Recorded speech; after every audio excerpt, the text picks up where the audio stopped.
एक टीचर हूँ। मेरे 2 बेटे हैं, अर्पित और आर्यन। मेरा बड़ा बेटा एक ऑटिस्टिक चाइल्ड है, वो दीपशिखा में पढ़ता है। उसे दोपहर में कभी-कभी अकेले रहना पड़ता है अपने भाई के साथ। तो मैंने सोचा कि कम से कम वह चावल बनाना सीख ले। इसके लिए मैंने इस कूपन की सहायता से उसे चावल बनाना सिखाया है। इस सहायता से अभी अर्पित चावल बनाएगा। नीले वाले कूपन का अर्थ है चावल और व्हाइट कलर के कूपन का अर्थ है पानी। 1 चावल,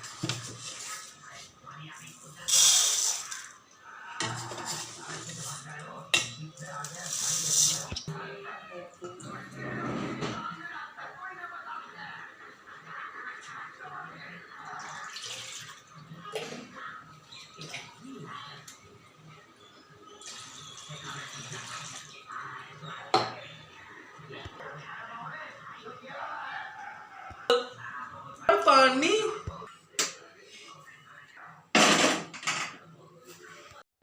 Break-free solutions brought to you by EI Labs and Project Discovery. Partnered by Enable India, Trinayani Sethi Foundation, Allergis Easy, CII Young Indians and Young Indians Accessibility.